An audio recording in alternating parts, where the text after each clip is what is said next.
Assalamualaikum warahmatullahi wabarakatuh. Perkenalkan, nama saya Selvi Ramadhani dengan nomor BP 24003600018 dari Fakultas Hukum Universitas Ekasati Padang dengan mata kuliah Sosiologi Hukum yang diampu oleh Bapak Erman Bakir kelas 4A1. Saya akan memaparkan artikel yang berjudul Penyalahgunaan Wewenang dalam Kekuasaan Kehakiman, Kajian Yuridis atas Kasus Korupsi Sudrajat Dimyati. Topik ini dipilih karena kasus korupsi yang melibatkan aparat penegak hukum, khususnya hakim, merupakan persoalan serius yang dapat mengancam kepercayaan masyarakat terhadap sistem peradilan dan penegakan hukum di Indonesia. Indonesia merupakan negara hukum sebagaimana ditegaskan dalam pasal 1 ayat 3 Undang-Undang Dasar Negara Republik Indonesia tahun 1945. Seluruh penyelenggaraan kehidupan berbangsa dan bernegara harus berlandaskan pada hukum. Salah satu pilar utama dalam mewujudkan negara hukum adalah kekuasaan kehakiman yang merdeka, independen, dan bebas dari segala bentuk campur tangan pihak lain. Dalam sistem peradilan, hakim memiliki peran yang sangat penting karena bertugas memeriksa, mengadili, dan memutus perkara berdasarkan hukum dan rasa keadilan. Oleh karena itu, seorang hakim dituntut untuk memiliki integritas, profesionalisme, serta menjunjung tinggi kode etik profesi. Keputusan yang dihasilkan oleh hakim tidak hanya berdampak pada para pihak yang berperkara, tetapi juga mempengaruhi kepercayaan masyarakat terhadap lembaga peradilan secara keseluruhan. Namun, dalam praktiknya masih ditemukan berbagai kasus korupsi yang melibatkan aparat penegak hukum, termasuk hakim. Fenomena ini menunjukkan bahwa korupsi tidak hanya terjadi di lingkungan eksekutif dan legislatif, tetapi juga telah memasuki lembaga yudikatif yang seharusnya menjadi benteng terakhir pencari keadilan. Salah satu kasus yang menjadi perhatian publik adalah kasus korupsi yang melibatkan Hakim Agung Sudrajat Dimyati. Kasus ini terungkap melalui operasi tangkap tangan yang dilakukan oleh Komisi Pemberantasan Korupsi atau KPK terkait dugaan penerimaan suap dalam pengurusan perkara di Mahkamah Agung. Perkara yang menjadi objek dugaan suap tersebut berkaitan dengan sengketa kepailitan yang memiliki nilai ekonomi yang cukup besar.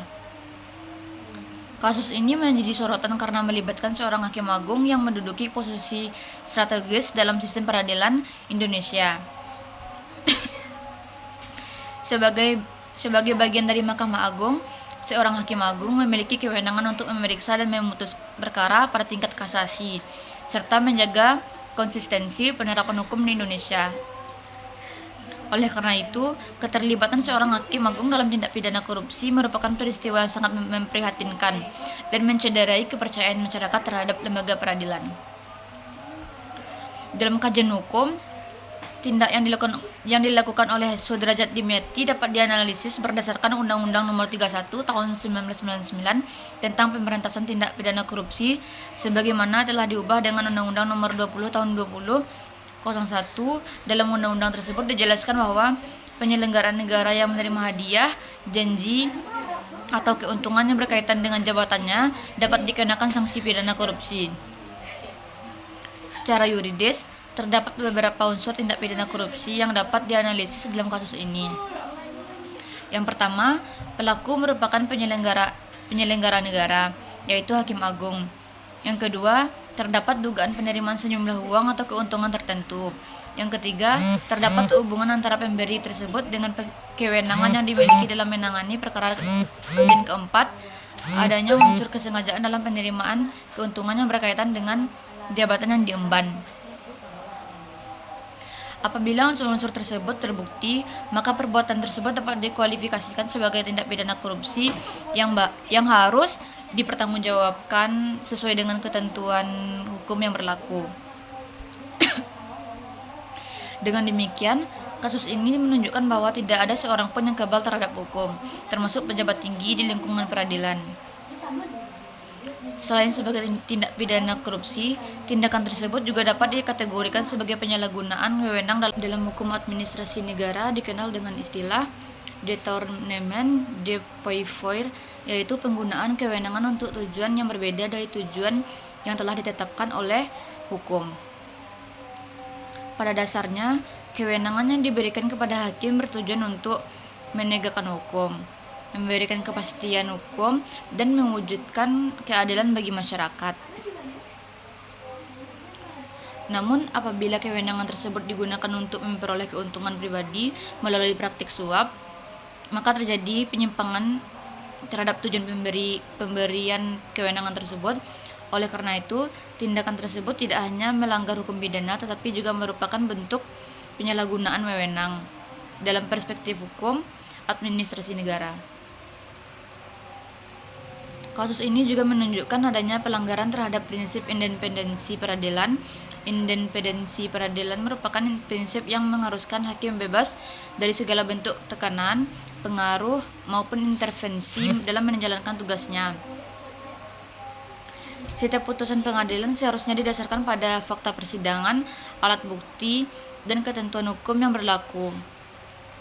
Ketika seorang hakim menerima suap atau imbalan dari pihak tertentu, maka independensi tersebut menjadi terganggu. Putusan yang dihasilkan berpotensi tidak lagi mencerminkan keadilan yang sebenarnya, melainkan dipengaruhi oleh kepentingan pihak yang memberikan keuntungan. Akibatnya, fungsi peradilan sebagai sarana penegakan hukum dan keadilan menjadi tidak berjalan sebagaimana mestinya. Dari sudut pandang etika profesi, tindakan yang dilakukan oleh Sudrajat Dimyati juga merupakan pelanggaran berat terhadap kode etik dan pedoman perilaku hakim. Seorang hakim yang menjunjung tinggi integritas, kejujuran, profesionalisme, kemandirian, kepantasan, serta tanggung jawab dalam menjalankan tugasnya. Integritas merupakan fondasi utama profesi hukum. Ketika seorang hakim terlibat dalam praktik korupsi, maka kepercayaan masyarakat terhadap integritas lembaga peradilan akan menurun secara drastis. Masyarakat dapat beranggapan bahwa putusan pengadilan tidak lagi didasarkan pada hukum dan keadilan, melainkan dapat dipengaruhi oleh kekuatan ekonomi atau kepentingan tertentu. Dampak dari kasus ini tidak hanya dirasakan oleh para pihak yang terlibat dalam perkara, tetapi juga berdampak luas terhadap sistem hukum nasional. Salah satu dampak yang paling nyata adalah menurunnya kepercayaan publik terhadap lembaga peradilan. Kepercayaan masyarakat merupakan modal utama bagi keberlangsungan sistem hukum yang efektif. Tanpa adanya kepercayaan tersebut, legitimasi lembaga peradilan akan melemah dan masyarakat dapat kehilangan keyakinan terhadap proses penegakan hukum. Selain itu, kasus ini juga mencoreng citra Mahkamah Agung sebagai lembaga peradilan tertinggi di Indonesia. Mahkamah Agung selama ini diharapkan menjadi simbol keadilan dan penjaga supremasi hukum. Ketika seorang hakim agung terlibat dalam tindak pidana korupsi, maka citra institusi tersebut ikut terdampak dan menimbulkan kekecewaan di tengah masyarakat. Meskipun demikian, terungkapnya kasus ini juga menunjukkan bahwa mekanisme penegakan hukum masih berjalan. Langkah KPK dalam mengungkapkan kasus tersebut merupakan bentuk penerapan prinsip equality before the law atau persamaan di hadapan hukum. Prinsip ini menegaskan bahwa setiap orang memiliki kedudukan yang sama di hadapan hukum tanpa memandang jabatan sosial, status sosial, maupun kedudukannya.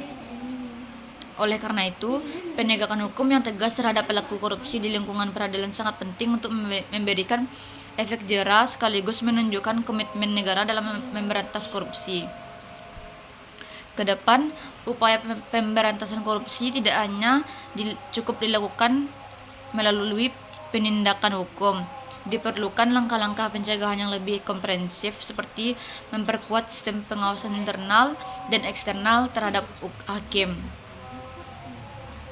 meningkatkan transparansi dalam proses penanganan perkara, memanfaatkan teknologi informasi untuk mengurangi peluang terjadinya praktik suap, serta memperkuat pendidikan etika dan integritas bagi aparat peradilan. Selain itu, penerapan sanksi yang tegas terhadap pelanggaran kode etik maupun tindak pidana korupsi harus dilakukan secara konsisten agar dapat memberikan efek jera dan menjadi peringatan bagi seluruh aparat penegak hukum. Sebagai penutup, dapat disimpulkan bahwa kasus korupsi yang melibatkan Sudrajat Dimyati merupakan bentuk nyata penyalahgunaan wewenang dalam kekuasaan kehakiman.